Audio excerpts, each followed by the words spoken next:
So, just a quick little video on how to clean out jig eyes a little bit efficiently. I'll flip the camera around here in a second and show you how I do it, but it's got a little setup here, a little torch, little handheld torch. It's got a hands-free that you can turn on and leave it on. Got a sacrificial jig hook or jig. There's an ace over there in the corner. Stand by. So what I've got here is a sacrificial jig head. Kind of straighten the hook out, and it's cleaned several jig eyes out. But what I do, I've got a hardened jig eye right here with the paint. So I will heat up so it gets red hot. This hook. Then basically push it through. Oops, sorry, crappy camera work. Basically push it through both ways, and there you go. She's clean. So I just got a little torch. You could use a cigarette lighter, a grill lighter, a plumber's torch you could solder with. You could use a flame off your stove. Again, it's hot. You just push it through. I like to run it through both ways. Just kind of scrape the sides, feel them. You can see when I hold it in front of my shirt, we have a clean hole. Pretty straightforward, pretty quick.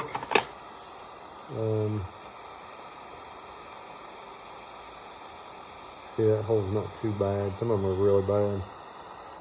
I'll show you in a second.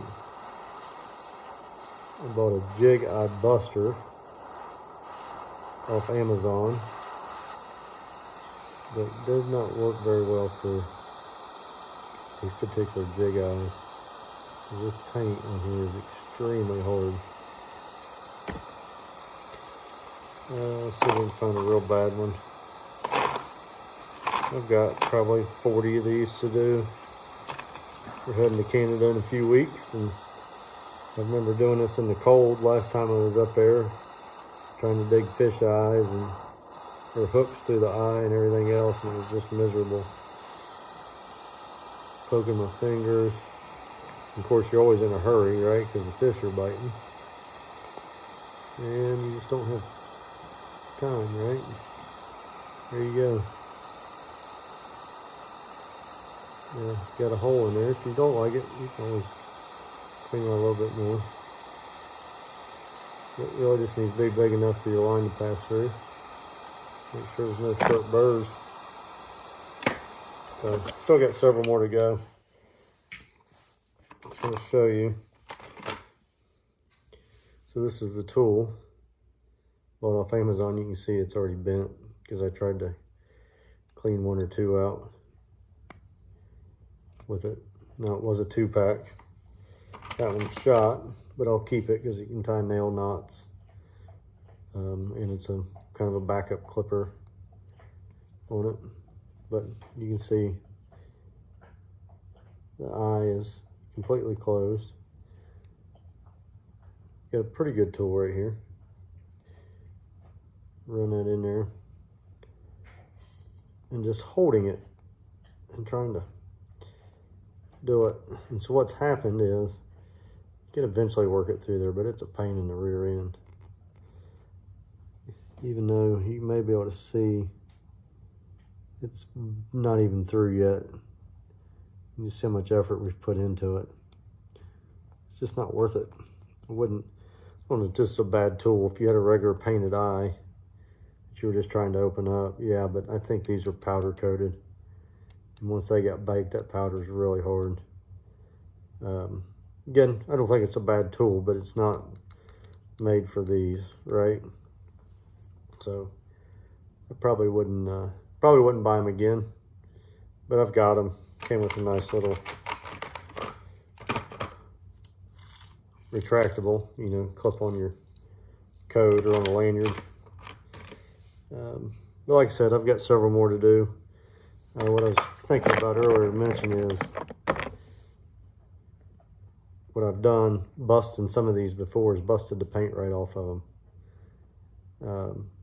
Trying to push the eyes through, or bust the eyes the conventional way.